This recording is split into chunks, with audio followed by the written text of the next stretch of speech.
Welcome. Before you drift off to sleep tonight, please take a gentle moment to subscribe to the channel. Tonight, we are journeying back to the 18th century to spend a quiet evening with a seamstress and embroiderer, a midsummer twilight with the sound of distant bells. So settle in, pull your blankets close, and let us begin.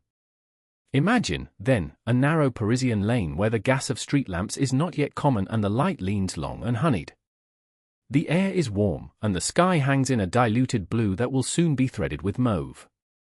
Beneath this sky, a small workroom glows by beeswax candle, the flame catching the sheen of silk threads and the soft grain of well-worn wood. Our seamstress moves with practiced gentleness. She smooths a length of linen against her knee, feeling the fine nap and the patient weight of the fabric, and in the hush, the church bells sound, far away and comforting, like a clock for the heart.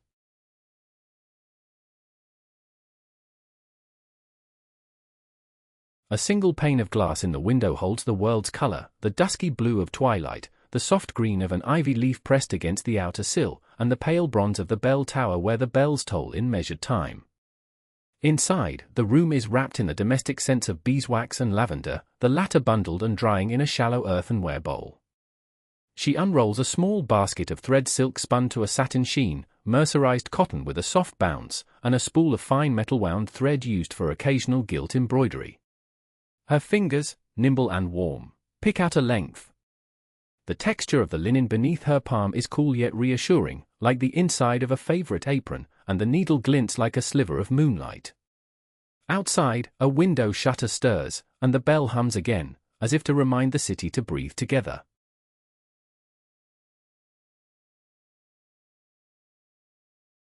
On the table nearby, a porcelain teacup rests on a saucer of simple white earthenware.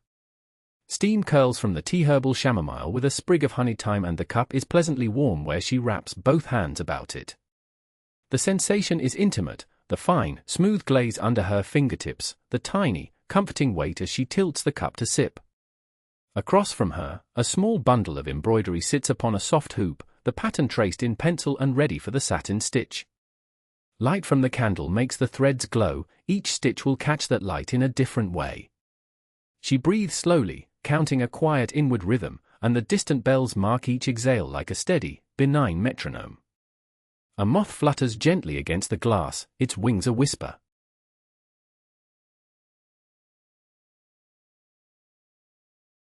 She lifts the hoop and settles it into her lap, the wood warm and familiar, polished by years of handling. The pattern she traces tonight is a sprig of blackberry blossom favored for its gentle curve and the memory of hedgerows rendered with fine silk in pale cream and a faint hint of mauve for the stamens. The stitch is delicate, a tiny pull of silk through linen, the faint resistance of fibers, the slight click of the needle against the hoop. Each movement is a ritual of attention. In the next room, a child's soft breathing hints at sleep already arrived. The seamstress listens and smiles, threading a single seed stitch as if tucking a child in with thread and thought. Beyond, the bells continue their patient conversation, slow and unhurried.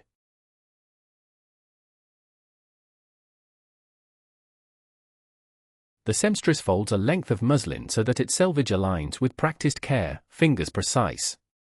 She thinks of the mercery on the Rue, where ribbons and trims crowd like bouquets on shelves, gross grain, moire, and fine silk chenille with its own peculiar gleam.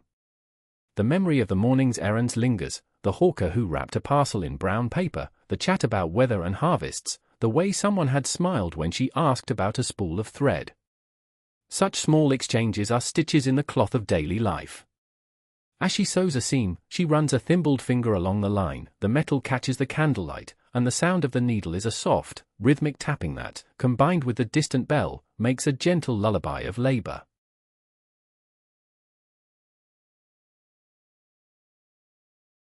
A lull in her work invites a pause for bread. She breaks a small loaf, still warm from the baker's peel, its crumb tender and scented faintly with butter. The crust yields with a crisp murmur, and she presses the bread to the roof of her mouth, a private pleasure allowing the memory of wheat fields and millstone to sit inside her. She washes her hands in a basin of water scented with lemon peel, the coolness of the porcelain against her palms and the faint citrus lifting the heavier scent of wool and wax.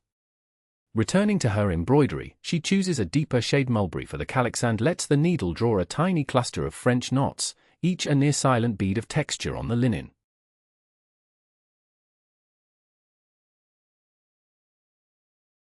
Evening settles like a shawl, the lane outside losing the last of its human bustle. Through the open window comes the faint smell of evening stew root vegetables and a sprig of rosemary that neighbors have prepared.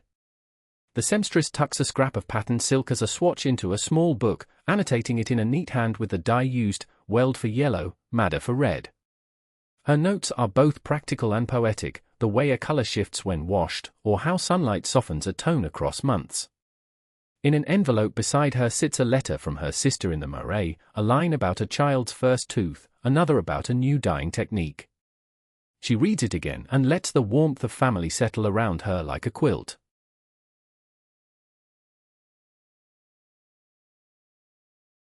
A candle's pool of light highlights the tiny tools of her craft. A pair of steel scissors, their handles rubbed smooth by use, reflect a small, bright gleam. An assortment of needles in a stitched pincushion pins tipped with glass heads lie arranged as though on parade. There is also a small wooden tambour hook for creating chain stitch with speed, its handle worn to a satin touch. She lifts it gently, testing the motion, and the soft hitch of fabric under the hook is almost inaudible. Each instrument is named in her mind, each has a story, a gifted thimble from a mentor, a spool purchased on a festival day. These small objects are companions in an occupation that honors patience and care.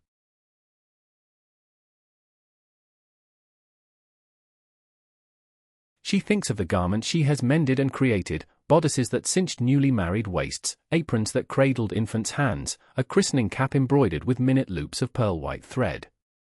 Her work carries the echo of events' quiet joys and steady routine stitch by stitch. Outside, as twilight deepens, sparrows gather on the eaves and their slight chittering is softened by distance. The bells toll once, twice, and she counts a stitch for each swing, measuring time with needlework, an ancient, domestic clock. A neighbor passes by with a basket of market goods and nods, exchanging a small word of comfort about the heat. Community, quiet and steady, lives in these gestures.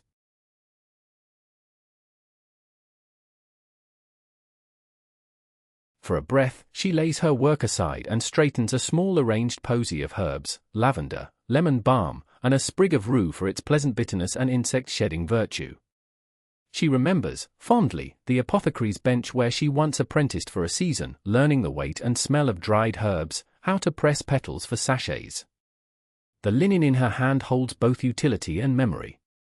The sound of the bell seems softer now, a comforting insistence. She breathes the herbal scent deeply, letting it settle, and invites a slow, gentle hush into her limbs, an almost imperceptible lull as the city sounds fold into evening. The rhythm of her stitches becomes more languid, and a gentle drowsiness begins to come like a soft fabric draping over shoulders.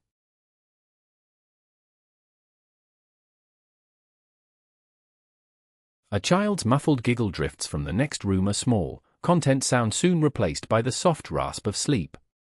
The seamstress smooths the coverlet and, with slow hands, tucks a tiny patch of embroidered cloth over the child's clenched fist, a small talisman of quiet. She lingers, touching the texture of the patch, tiny chain stitches in pale blue and a seed stitch bouquet. This small act feels like an offering, a silent benediction.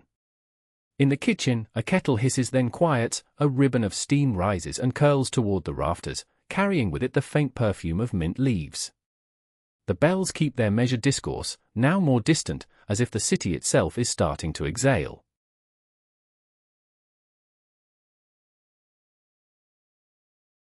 She places a dropped stitch carefully back into its place, coaxing the linen with a tenderness that makes the smallest movement significant.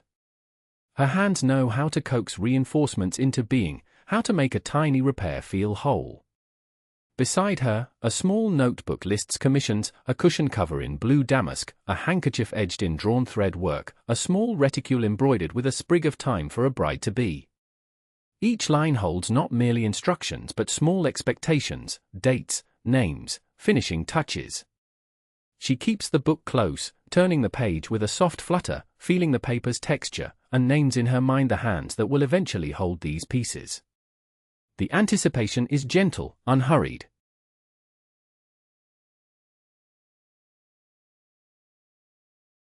Outside, the street lamp's glow begins to mirror the candlelight inside, and a faint, cool breeze slips through the window.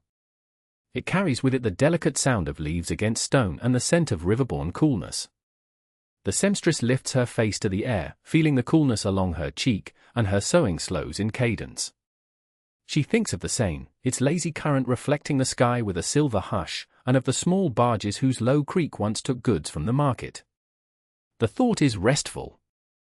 She returns her attention to a motif she loves: tiny birds in flight, rendering each feather with short, careful stitches, feeling how texture can be the softest form of storytelling.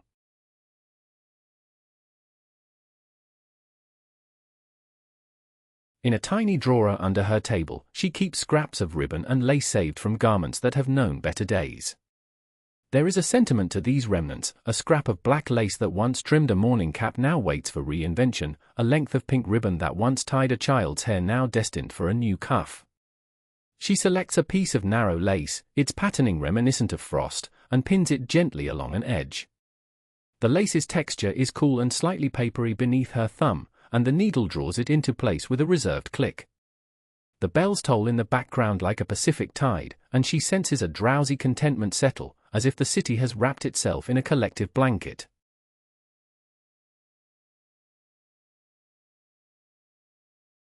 She pauses to mend a patch of elbow wear on a coarse wool coat, the fabric thicker and differently weighted from the silk she adores.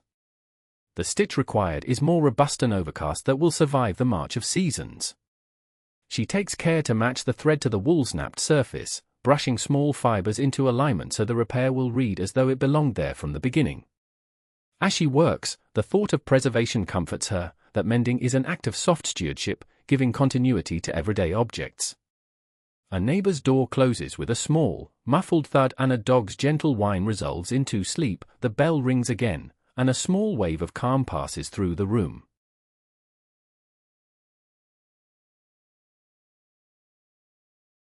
She reaches for a spool of silk in a color like ripe apricot, remembering a summer market where stalls blashed with fruit and cloth.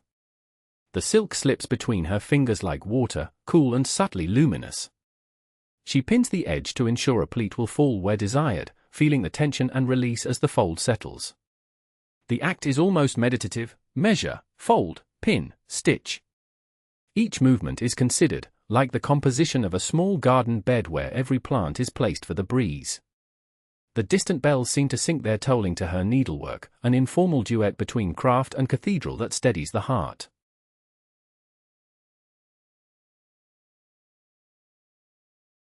A letter arrives, slid under the door in the hush of evening. She opens it with careful fingers. The handwriting inside belongs to a friend across the river, who writes of a harvest of herbs and the quiet making of elderflower cordial. The seamstress smiles, picturing hands crushing blossoms, the sweet scent lifting in a sun-warm kitchen. She tucks the letter into a sewing box, its paper a comfortable companion to the cloth and thread. The sensation of connection across distances brings a soft, reflective warmth. She traces the inked letters, imagining the friend's small domestic gestures, and lets that imagined warmth flow back into her stitches, as if each seam might carry a little of that friendship.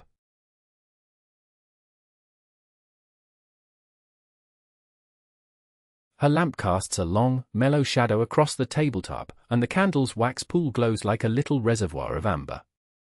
She tilts a spoon of wax to mend a frayed thread's end so that it will pass through the fabric with fewer snags, a trick learned from an older mentor who taught both economy and care. The wax's texture is soft when warmed near the flame and hardens as a thin sheen when brushed along thread. The small alchemy of changing substances, wax to sheen, thread to seam, is a domestic magic she treasures. Beyond, the bells mark another interval of time, easing the evening forward with patient, slow strokes.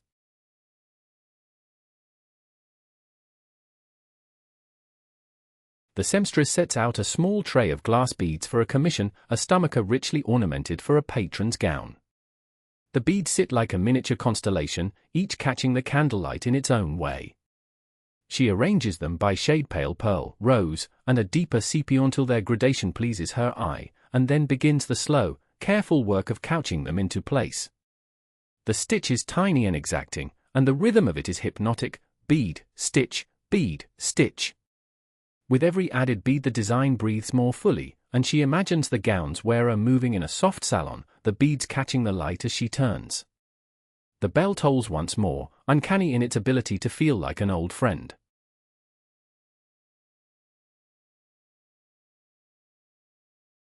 She remembers her apprenticeship, the way a master would lift her hand to show the curve where a seam should sit, the soft correction of a finger. Those memories are tender, not corrective lessons given like heirlooms. In the quiet of the room she practices a small flourish, a vine that curls with the restraint of a practiced hand. Each loop is intentional, each tiny bar tack a punctuation of care. The room is warm and the linen scent mingles with beeswax and the last of the chamomile tea.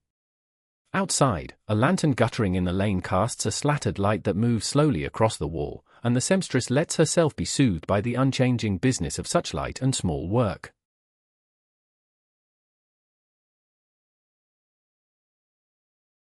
She irons with a small, smoothing iron heated in coals, not the big box irons of later ages but a manageable weight that fits her grip.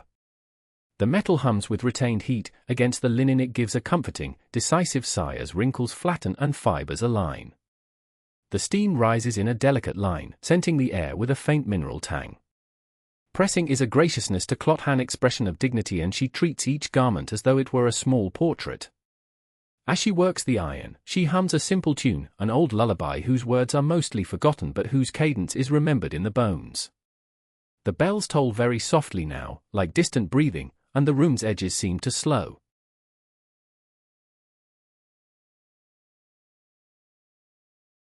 On her workbench lies an unfinished cuff for a tradesman's blouse, edged with neat hemstitch and ready for buttonholes. She measures carefully, marking each placement with a tiny prick of chalk, feeling the thrill of symmetry and order. Her hands know the precise pressure to make a neat buttonhole, push, pierce, stitch, loop, each loop kept even by the pulse of her wrist. A neighbor's child presses their face to a distant window, fascinated by her steady hands. She waves, and the child's delighted wave returns. These small domestic spectacles thread the evening together, an unhurried pageant of human gentleness set to the bell's patient music.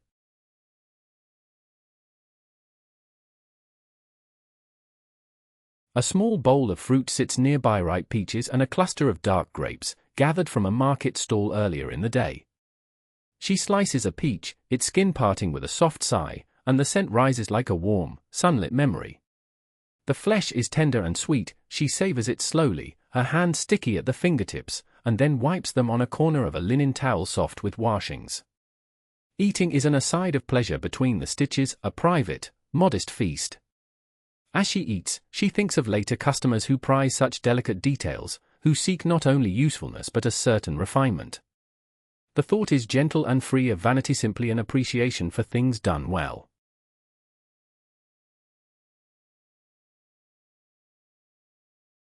In the corner of the room, a small cat curls on a scrap of velvet, tail a soft question mark. The animal's breathing is even and soundless except for the occasional twitch of an ear at the bell's chime. The seamstress reaches down, feeling the cat's fur dense, warm, and slightly rough against her palm and strokes along the feline spine. This contact is one more thread of comfort.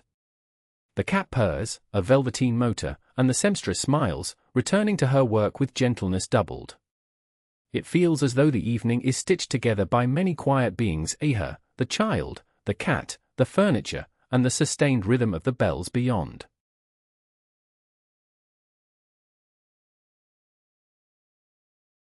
A small wooden box holds samples of silver thread, a narrow strip of rail metal wound fine as hair.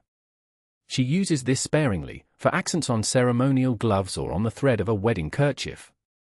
The metallic thread is cool to the touch and whispers when drawn across the linen. Tonight, she plans a modest border with a few silver highlights to recall starlight.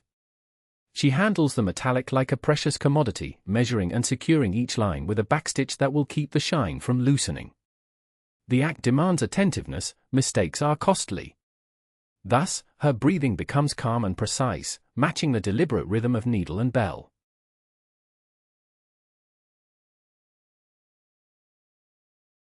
By the glow of candlelight she reads again the lines of a small pattern book, its pages soft and browned at the edges. The book belonged to her grandmother, a compendium of practical stitches and small decorative motifs, each annotated with a memory, for a bonnet that should catch morning dew, or avoid this stitch near stretched muslin. She lifts a page, tracing a motif tiny daisies, and allows herself a lazy smile. The history in the book is not grand but intimate, handed down wisdom for preserving the everyday. She copies one of the motifs into her notebook, the pencil whispering over the paper, and imagines future hands drawing from the same well of patterns and quiet instruction.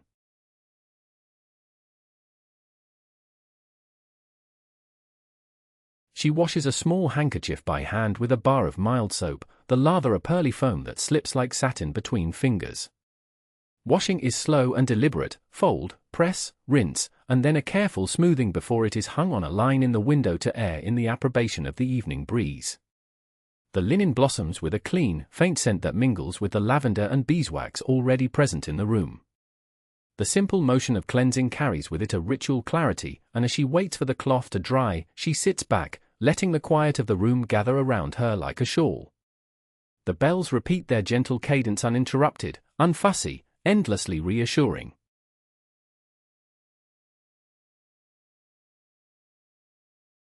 From the street below comes the faint sound of a seller's call, fresh eggs, warm from the coop. It is a sound she has known since childhood, a human, utilitarian music in the city's evening. She thinks of the cottage outside the city where hens scratched and clucked, and of a childhood longer in body than in years.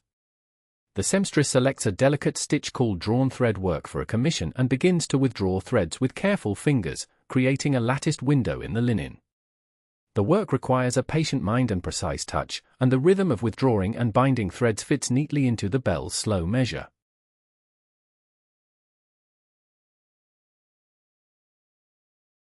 She pins a small swathe of muslin into a frame to embroider a christening cap with the faintest of scallops, a motif of daisies and tiny knots. The cap's dimensions are slight, and the work will require attention and small movements perfect for the tranquility of the evening. Each tiny knot is a promise of tenderness, each scallop a soft edge of protection. The candlelight catches the gold of a single thread and throws a miniature crescent onto the table.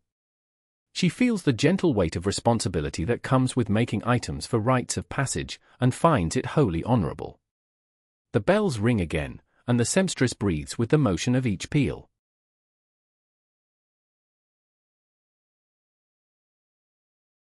A neighbor leaves a small parcel at her door, a jar of honey gathered from the urban rooftop hives, offering a sticky sweetness that she will spoon into tea come morning.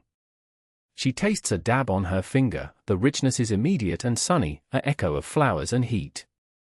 It is, she thinks, delightful how so many lives are braided through small gifts: honey for trade, a knitted mitten for a child, a stitch learned and passed along. She writes a quick note of thanks by candlelight and tucks it into the parcel's neck before setting it on the sill. The act is simple but warm. It is another cozy stitch in the neighborhood's fabric, and the bells keep time, echoing as if pleased by such small reciprocities.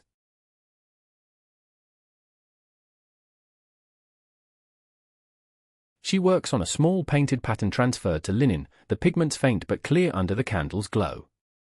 The technique is for a miniature purse, the palette a restrained blend of indigo, rose madder, and a dusty green. Painting on fabric requires steadiness, the brush must be rested against the wrist and the pigment allowed to absorb and set. She hums a quiet measure as she paints, and the colors deepen as they meet the fabric. This is a slow, contemplative craft, each tiny brushstroke like a word in a letter slowly written. Outside, a coolness settles into the lane, the night's outward breath is clear and kind. The bells sound with a benevolent, long-limbed cadence.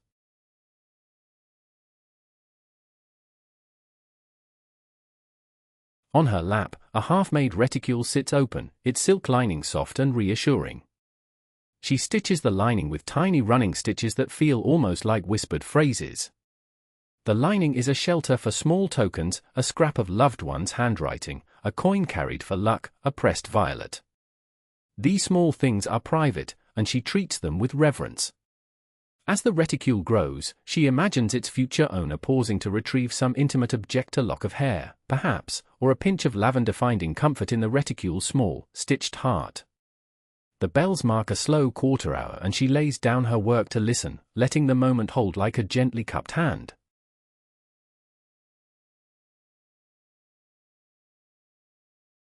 The seamstress prepares a small sachet, filling it with dried lavender she cultivated in a window box and a scrap of old muslin. Pinching the mixture tight, she remembers how scent can carry presents: a grandmother's kerchief that still smelled of tobacco and sun, a father's coat with the faint lingering of pipe smoke and laughter. Here, the lavender is simpler and more gentle, a scent meant to hush and to cradle sleep. She ties off the sachet with a tiny bow of blue ribbon and hangs it where the child will touch it in sleep. The domestic world feels full of quiet talismans, small comforts stitched and sewn to ward not against danger but against fretfulness.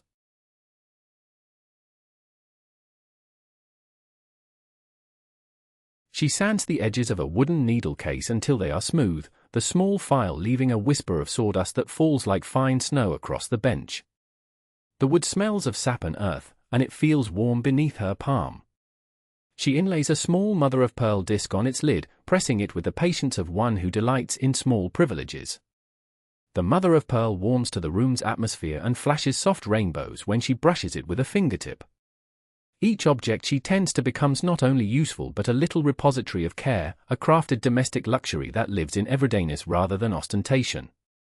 The bells keep their time, the hours like beads passing on an unseen string.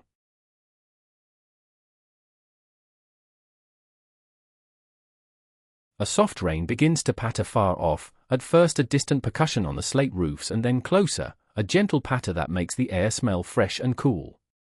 The seamstress pauses to listen, savoring the rain's delicate rhythm as it mingles with the bell's measured peal.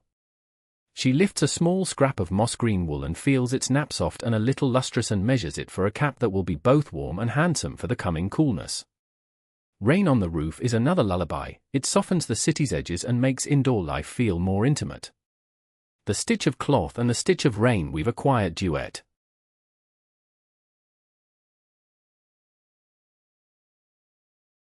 Lighting another taper, she arranges the flame so that it doesn't smoke but stands like a small, steady guardian.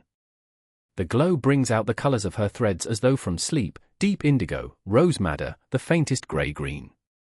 The motion of selecting a thread is comforting, fingers pausing over small spools like someone choosing herbs for a pottage.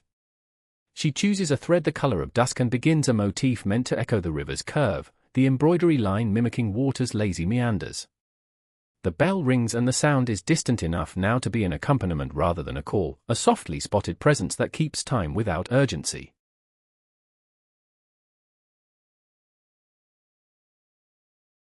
An old friend knocks, and she opens the door a crack to admit a fresh smellino more than a neighborly exchange. They speak softly about trivialities: a new pastry at the boulangerie, a child learning to tie shoelaces. The conversation is wrapped in gentle humor and companionship. In the brief interlude, her friend presents a scrap of linen with a stubborn tear, asking if she might mend it when time allows. She accepts with pleasure. The act of repair, she thinks, is also an act of receiving another's trust. They drink a cup of tea together in companionable silence, the steam making small, delicate clouds that vanish as the bells toll on.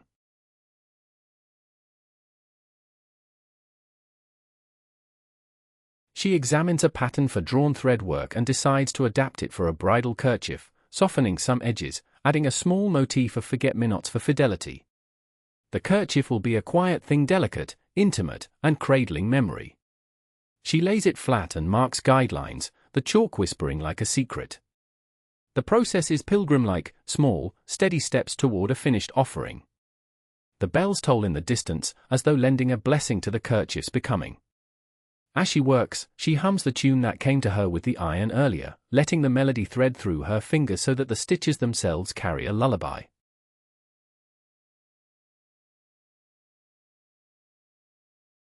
A scrap of blue gingham peeks out from a drawer, the cloth once part of a child's pinafore.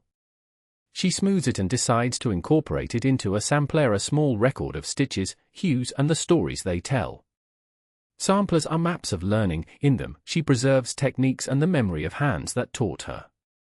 She adds a row of Algerian eye stitches followed by a line of satin stitch, and each stitch feels like a sentence in a slow, patient diary. Outside, the rain's rhythm slows and then ceases, leaving the street clean and washed, the air refreshed. The bells toll with a softness that makes her breathe more evenly still.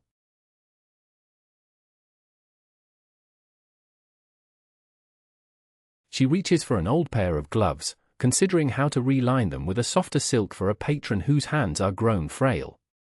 The gloves are small, their leather supple from wear, and the lining will require precision.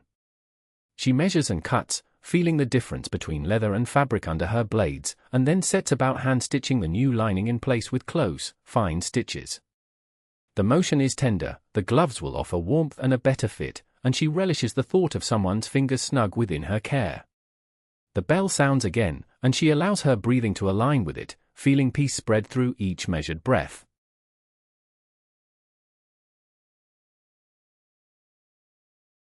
Her needlework becomes a quiet rehearsal of gestures: lift, pass, draw, each repeated until the action feels like a gentle mantra. She thinks of the seasons as a seamstress thinks of fabrics, some call for sturdiness, some for lightness. Midsummer invites linen and voile, cool against skin, yet the evenings still ask for woolen wraps. She lays out a small collection of summer and autumn fabrics side by side, feeling their contrasts, crisp linen and soft, brushed wool. The juxtaposition pleases her, a reminder of how each time bears its need, like a poem that asks for certain words. The bells keep time like punctuation in a calm letter.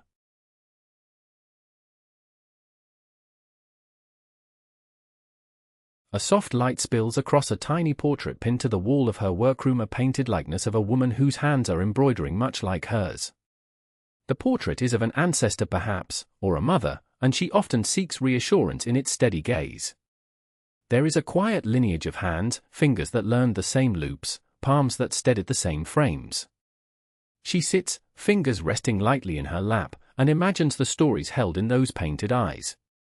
The room feels full of gentle presences, those who taught, those who watched, those whom she serves. The bell rings once more and the sound seems to ripple like a blessing through generations.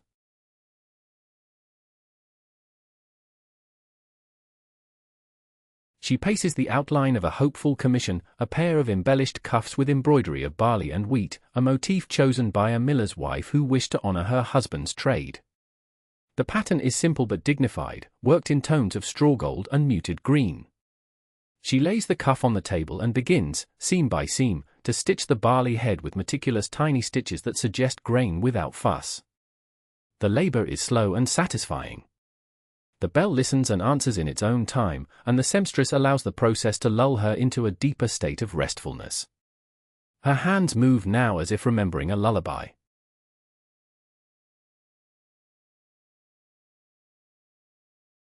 A child's lullaby enters the room by way of recollection, soft, lilting phrases that she had sung in earlier evenings. She hums the tune to herself now as she threads a needle, and the melody mingles with the candle's hiss. The sound is not meant to wake but to soften, to loosen the knots of the day so that rest might come easily. Her stitches become slower with each repeat of the tune, and the bell's intermittent peals dovetail neatly with the lullaby's cadence. Outside, a cart wheels quietly over cobbles and then vanishes, leaving the night to its own tender hush.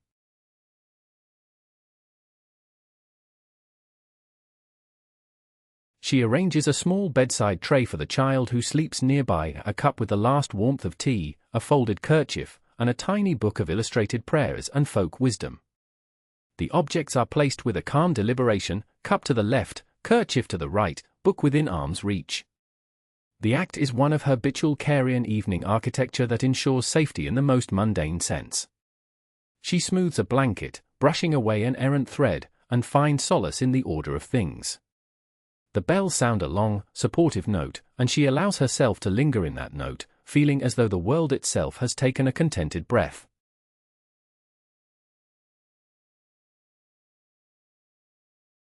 Her hands explore color once more, laying out threads in a palette like the underside of dusk, mauve, soft blue, and a whisper of peach.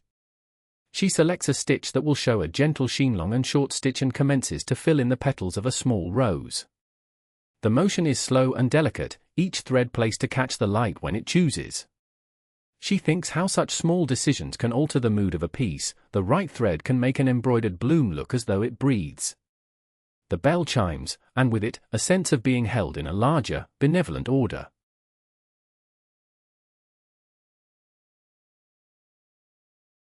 A small domestic drama of a kinder sort unfolds as she notices a neighbor struggling with a bundle of linens across the lane. She steps out, offering a hand to steady the load, and they share a small, quiet joke about the weight of household chores. Their exchange is brief and kind, a sliver of community, a basket shifted, a laugh shared, a promise of tea made for another evening. Returning inward, she feels warmed by the human contact, a reminder that the city is an assemblage of such little mercies. The bells ring on as if acknowledging this small kindness, its sound falling softly like a feather.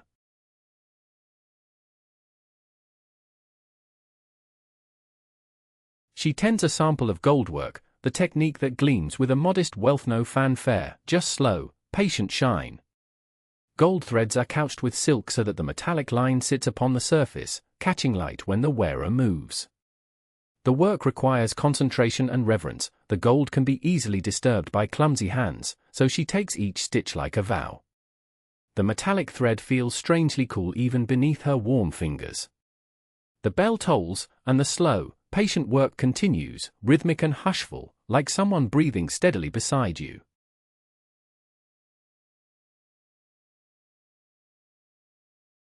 A small visitor arrives, a quiet old woman from the next house, bearing a tin of sugared almonds and a story about a market stall.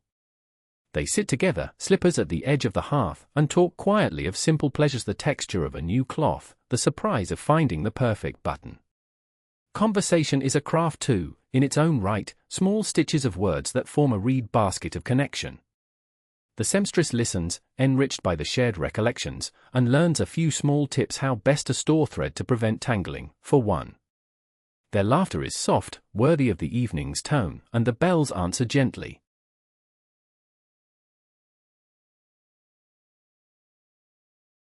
She prepares for the night by closing the shutters with a soft thunk, securing the room's warmth as one tucks a child in. The shutter's wood is cool against her palm, and the action is one of finality and comfort. Once closed, the room feels secluded and intimate, its sounds contained.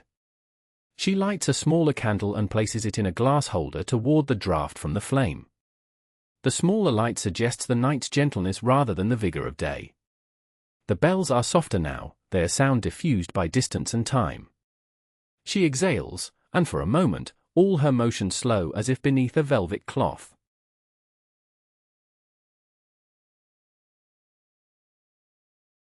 She sets down her needlework and reaches for a small book of poems, quieter lines that speak not of grand passions but of gardens, faint rain, and the patient labor of hedges. Reading by candlelight is a private, slow pleasure, the paper's faint grain, the ink's soft bleed into fibers, the cadence of words that match the evening's tempo. A stanza about a hedgerow's gentle hush catches her eye and she lingers, letting the images roll gently in her mind like small, cushioned beads. Each line is like a stitch, and she surrenders to that stitching of language, allowing the mind to descend into a restful, contemplative mood.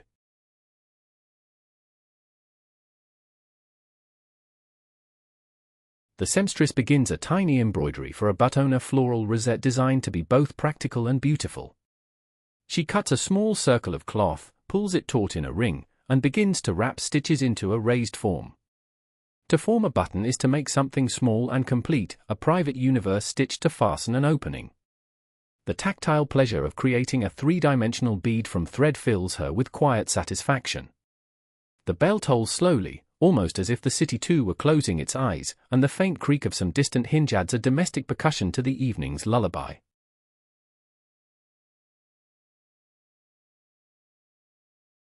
She arranges a small tea of lemon verbena and allows it to steep until the cup smells of lemon rind and sun. The tea's color is a mild gold, and when she sips it she feels the warmth travel slowly down her chest like a small, calming tide. The flavor is clean and gentle, nothing to disturb the night's quiet but enough to be an indulgence. She sets the cup carefully on its saucer and, holding it with both hands again, feels a domestic blessedness that is rich without noise. The bells sound, and she lets the reverberation sink into her bones, steadying the evening further.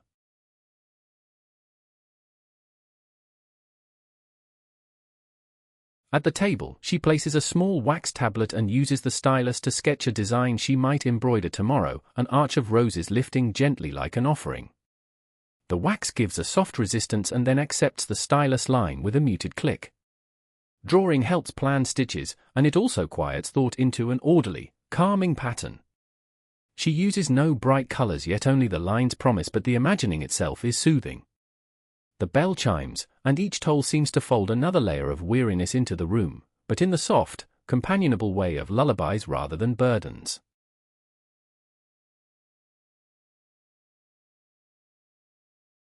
A moon, shy and pearly, appears above the rooftop ridge, its glow diffused by the haze of a warm summer night. She gazes for a moment, letting the silver light touch the grains of the workbench and make them look like small rivers. The moonlight adds a coolness to the candle's amber, balancing the room's palette. It is the kind of light that invites reflection and makes the smallest details exquisite. She returns to a row of precisely placed beads, threading them as if reciting a quiet poem. The bell tolls once more, its sound seems to align with the moon's pale presence, and she breathes slower still.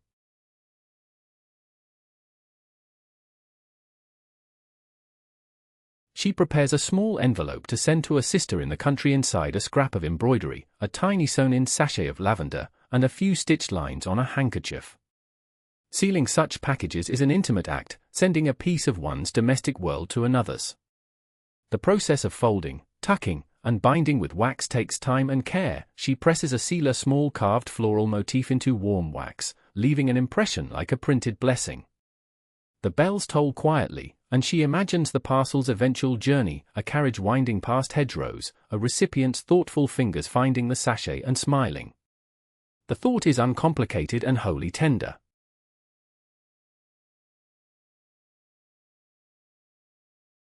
Her hands move with a slow, contented rhythm as she sets about hemming a new set of linen sheets for the child's bed. The linen is cool and smooth, and each fold brings with it the reassurance of domestic neatness. She hems with a close, hidden stitch that will survive many washings and many nights of shifting dreams. The physical repetition of the hem stitch is lulling, needle, pass, tighten, and nearly before she knows it, she finds her mind unclenching, soft as the linen itself. The bell sound is a low, steady companion, and the room settles into an easier, more weighted calm.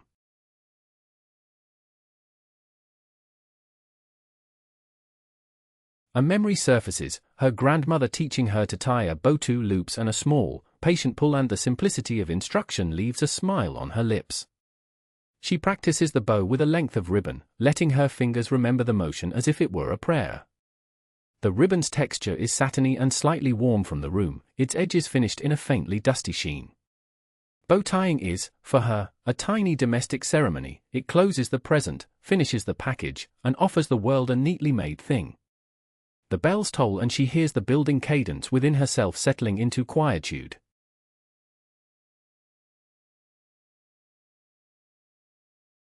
She retrieves an embroidered sampler begun years ago and, by candlelight, adds a few small stitches, finishing a motif she had left incomplete. The act is both completion and quiet confession, and acknowledgement that some tasks must remain paused until the right hands return. She imagines the sampler eventually hung on a wall to remind its maker of patience and progress, a domestic monument of small, sustained labor. The addition feels like tucking in a small promise.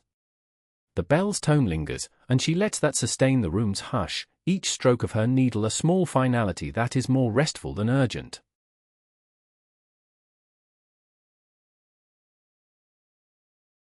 She looks out once more to the lane, seeing the silhouette of a lone figure carrying a lamp as though on its own pilgrimage of errands. The sight comforts her. The city at night moves slowly and with respect for quiet. She draws her work close, protecting it from drafts, and allows a feeling of gratitude to spread like a warm cloth across her shoulders. The bell tolls and she counts breaths with each peal, letting the counting be a soft meditation. Each breath slows, softer and lower, as if the bell sonority is coaxing the heart into a meek, comfortable rhythm. The room grows more still and sleep beckons with polite insistence.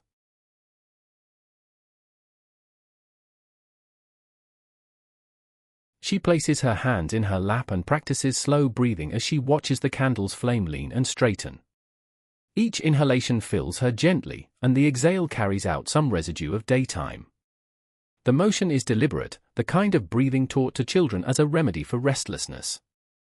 As she breathes, she lets images of the day market stalls, thread spools, and faces pass by like soft clouds.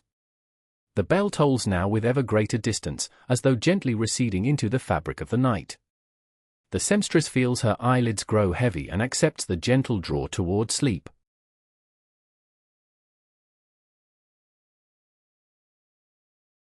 In her mind's eye she sees a garden she once tended, rows of snapdragons and a small bed of chamomile, their scent like a memory of lullaby steam. The garden's textures are vivid: the scratch of soil, the soft crumb beneath her fingers, the coolness of uprooted roots, and this imagined place wraps about her like a familiar shawl. She revisits small triumphs there, a particularly stubborn rose that finally opened, the satisfaction of a tidy row. These recollections are neither brash nor loud, they are patient treasures that steady and soothe. The bell chimes gently, and she lets herself sink deeper into the garden's quiet, carried toward sleep.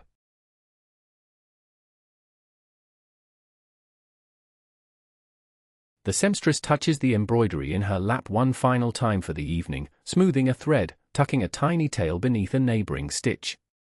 The tactile attention is a benediction, a deliberate concluding motion. She imagines the warmth of the fabric as it will sit tomorrow upon someone's shoulders, the cap that will shelter a head, the cuff that will fold about a wrist, and feels a humane satisfaction. Beyond the window, the moon has climbed higher, its glow steady and patient. The bells sound with a half-remembered melody, and she allows her breathing to match their WAN rhythm, each exhale softer and more yielding.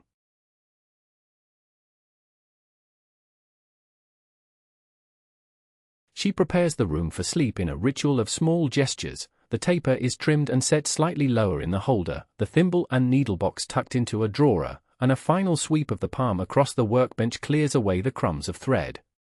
Each action is performed slowly, as though each movement were a stitch in a closing seam. The domestic order reassures, like the final smoothing of sheets before laying down. The bells toll like a watchful friend, and she feels her body dissolve a little further into the evening's comfort, her thoughts softening into the hush of bedtime.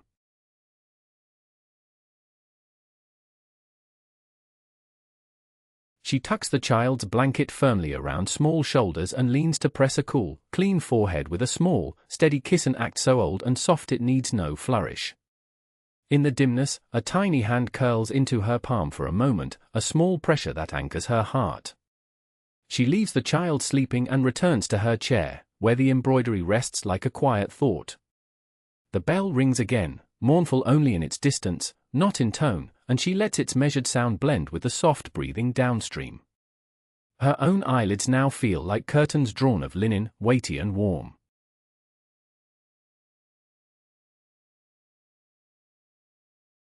She sets a small night lamp at the foot of her bed for a comfort of glow in the dark, its flame encased to protect the room. The lamp's glass is gently clouded, throwing a honeyed light in a neat pool. The sensation of light contained in glass pleases her, it feels like keeping a star for oneself. She picks up a tiny scrap of embroidery to tuck into the bedside drawer, a personal talisman to hold the night's labor near. The bell chimes once more, gentle and agreeing, and the evening's pace continues to ease into a softer, slumber-ready motion.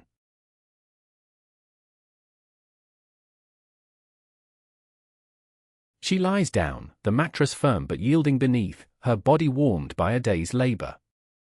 The linen sheets feel cool against her cheek as she tucks her head upon a pillow that smells faintly of lavender. The rhythm of the room is now reduced to the candle's whisper, the child's regular breathing, and the bell's distant patient sound. She breathes with intention, in for 4, hold for 3, out for 6, an unassuming rhythm that calms the nervous system. As the counting proceeds, images of stitches and small gardens begin to blur into a soft tide, and each exhale carries her nearer to the place where wakefulness loosens its grip.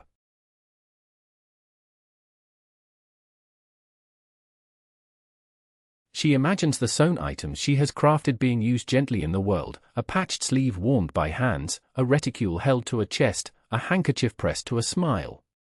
These imagined scenes are slow, domestic tableaus that settle the mind into grateful reverie. Each visual is tactile, the friction of a glove against a coat, the weight of a pocket watch in a reticule, the way a collar sits against the throat. The bells toll with a rhythm that now seems to mirror her heartbeat, and the softness of the room deepens. Eyes heavy, she allows these small, comforting visions to lull her further.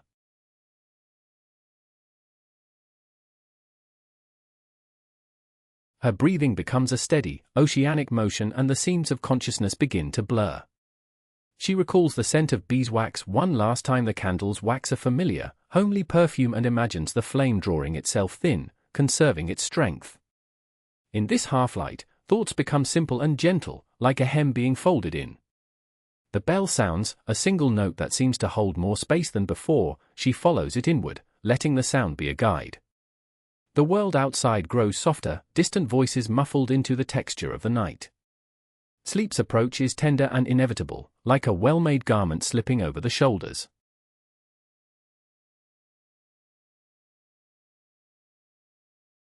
As the house settles, she moves in slow gestures within dreams, still near wakefulness, folding cloth, smoothing linen, aligning a spool of thread. These small motions play in the mind like a child's mobile, each turning a quiet reminder of daily continuity. The bell's peal is like the turning of a page, and she allows each page to close gently, one after another, surrendering the day's concerns into small, manageable parcels. Her breathing deepens further, the cadence of inhalation and exhalation softens as body and mind agree on rest. The candle's flame narrows, its light becoming a tender hymnal welcoming sleep.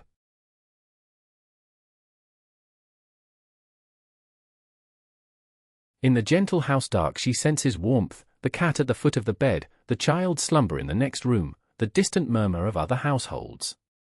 The seamstress notes these comforts with gratitude that needs no expression. She imagines her hands resting, no motion required, simply the remembered motions more than the doing. The bell chimes in a far-off, tranquil voice, and she feels itself as a final, slow farewell of day to night. Her breath hums low and steady, eyelids are now very heavy. The wish to continue in restful thought rises and is accepted, and the body obliges willingly.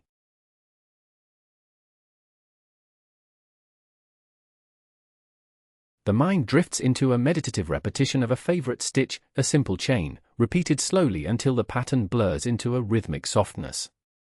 Each imagined loop constricts and releases like the breath, and in this imitation the seamstress finds a restful cadence. The world is pared down to the essentials, the beat of breath, the hush of the bell, and the small, steady warmth of tucked linens. The room sounds fall away one by one, only the bell and the breath remain, companions to the final descent into sleep. She lets go further, as if untying a knot and letting the cloth fall loose.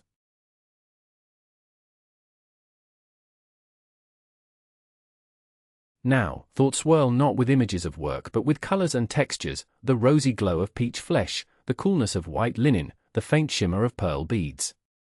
Her attention rests on the sensation of cloth against skin, soft, reassuring, intimate. Each imagined texture is pleasant and uncomplicated, a quiet inventory of good things. The bell sound is like a dim light behind a curtain, present but softened. Breathing is now rhythmic and slow, and the seamstress feels a deep, serene fatigue that is the kind of sleepiness born of a day well lived rather than depletion. She welcomes this fatigue like a friend arriving.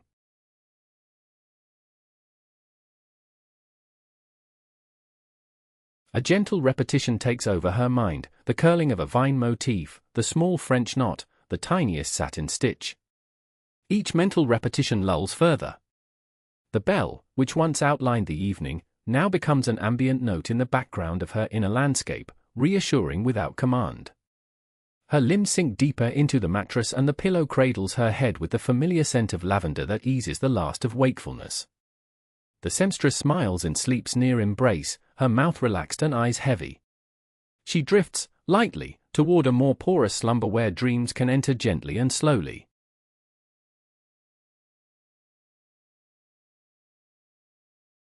The scene softly dissolves into dreamlike imaginings, her workroom bathed in moonlight, threads drifting like silken streams, and tiny embroidered birds lifting into the night.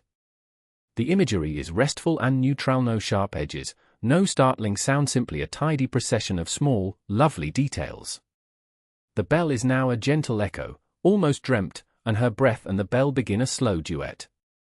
Sleep comes in layers, first a lightness in the limbs, then a softening of thought, and finally a release of the day's minor concerns. She moves beyond thought into sensation, the memory of linen's coolness, the salt of tears at a joyous moment, the softness of the cat's fur by her feet.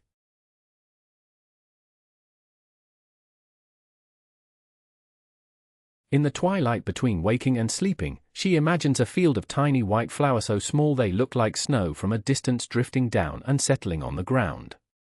The picture is soothing and almost hypnotic, each petal a soft, white promise. The bell's distant sound becomes part of this landscape, as if chiming from a far-off chapel that watches over these gentle flowers. In this half-dream, time loosens, it seems, and the seamstress allows the world to fold into a slow, comforting hush. Breath follows the hush, it is slow, even and quiet, matching the rhythm of an unseen tide.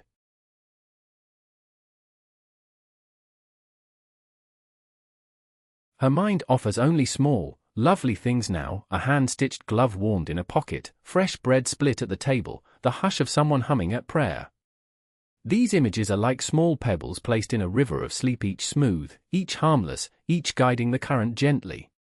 The bell's tone is low and patient, and she imagines it as a friend who will not hurry her into dreams but will remain nearby until she is wholly surrendered. The feeling of being held by the night is contagious. She gives in, slowly and without reluctance, feeling every muscle ease as if smoothing fabric taut.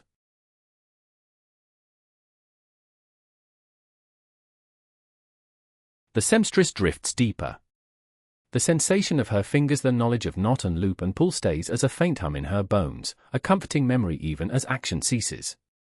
The world narrows to a cozy sphere, a wall, a little bed, a small flame somewhere, and beyond, the city's gentle breathing.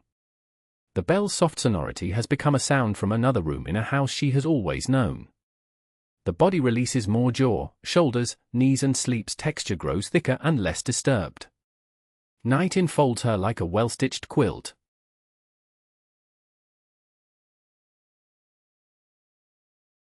She imagines, very faintly, the small bead of wax on a thread glinting like a pearl as the candle nears its end. The contemplative mind makes of such an image a restful anchor, small light, warm hands, the hush of close company. The bell now rings so far away it could be in the hills, an unobtrusive reminder of continuity. Her breath is slow and even, the chest rising and falling like a soft, ceaseless tide. The seamstress dreams take on the friendly textures of her daily work, gentle patterns, slow stitches, the courteous, unremarkable joys of a day made by hand.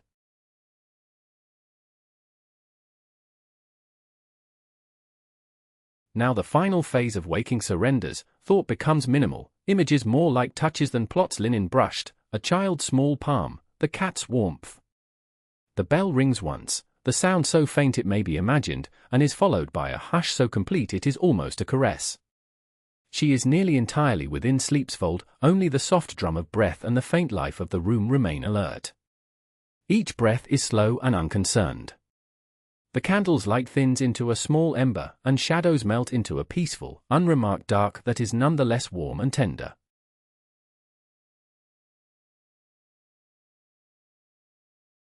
A single, low chime passes across the city and she feels it as a distant memory. The room is resting, even the cat's purring fades to a hush. The seamstress breathes in even, long cycles and the rhythm lulls like the steady pulse of a loom. Outside, the world is still, and the quiet is so complete that small domestic sounds, an unseen cupboard closing miles away, perhaps are softened into the thinnest of echoes. In the dream that visits, tiny white flakes begin to fall silent, dream snow that settles upon the garden like confetti or the palest blossom. The snow's hush is akin to the hush of sleep, and she yields completely to it.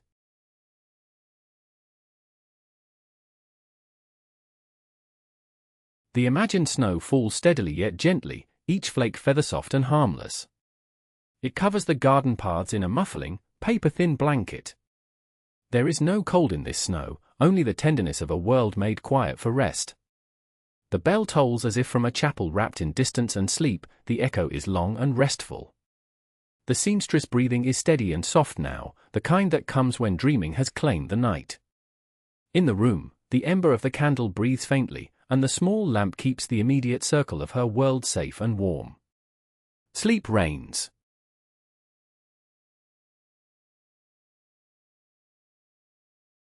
Snow continues in this gentle imagining, each flake dissolving on contact like a petal.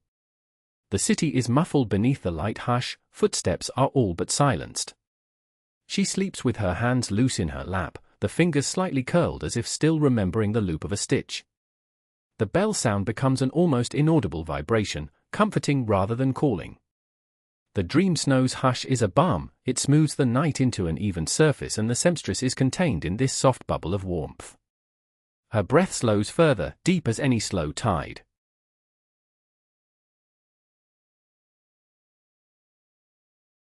In the room's dimness, the flame of the small lamp is now only a suggestion of light, steady as a heartbeat.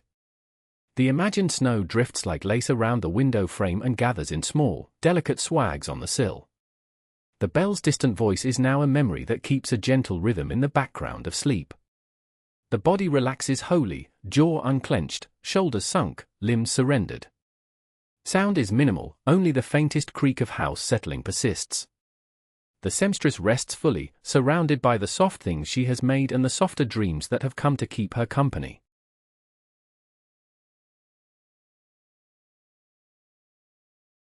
There is a rhythm now that is almost mantra-like, inhale pause exhale pause steady and certain.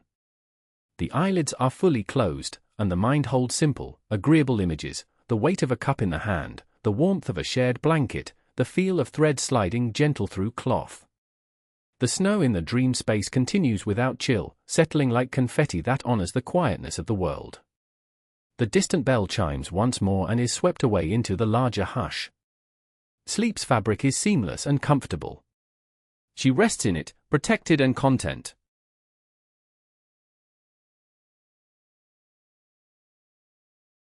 Thought recedes into a comfortable fog, and only sensations remain, the softness of the pillow, the faint press of blankets, and the slow cadence of breath. The seamstress environment is stable and safe, the small lamp's glow is a sentinel that continues undemanding watch. The imagined snowfall thickens to a chiffon veil, subtle and beautiful, it refracts the memory of light and turns it into the gentlest of blankets. The bell's voice is but a shadow now, occasional and faint, like an old friend's whisper from a distance. The body and mind agree on rest and no longer seek wakefulness.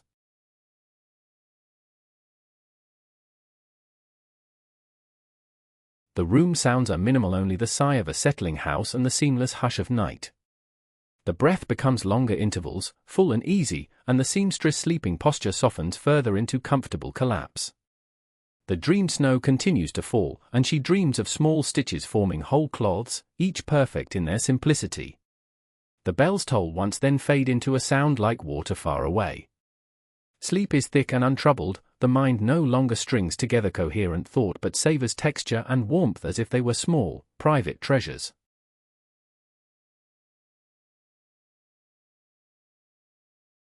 A final, slow bell reverberates in the distance, and the seamstress rests with the closure the sound implies. The lamp at the bedside is a faint star that will continue its watch until morning. The dream snow's hush is complete, the city beneath it sleeps like a well-tended garden hidden under a pale veil. Her breathing is a steady, untroubled tide now, and her body is surrendered to a complete, safe sleep. The domestic world she inhabits threads, linens, gentle neighbors holds, and sustains her even in unconsciousness. There are no sharp edges in this night, only the rounded comfort of fabric and kin.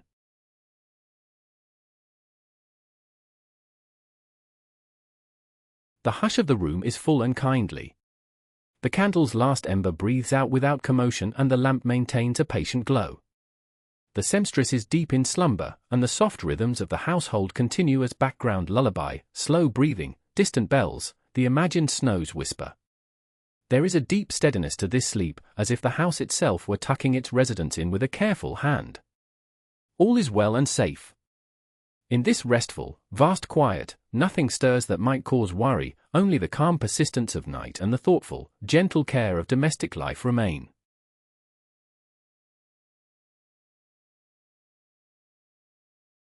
Now surrender fully to the hush. The seamstress sleeps beneath a small domestic sky embroidered with quiet dreams. The imagined snow has settled softly and the distant bells have finally moved to a far and benediction-like hush. The lamp's glow is minimal, a private star. Let your breath match her steady, slow rhythm. Inhale deep and ease out, long and lazy. Imagine the feel of soft linen, the faint scent of lavender, the gentle warmth of a companion's hand. You are held in a similar hush. Allow your eyelids to close entirely, let your muscles soften, and drift gently, gently into a deep, restorative sleep. And so, dear friend, our gentle journey comes to a close. Thank you so very much for spending this peaceful evening with us. We hope this story has brought you comfort, warmth, and the sweetest rest. Until next time, sleep well, and know that another cozy tale awaits you soon. Good night.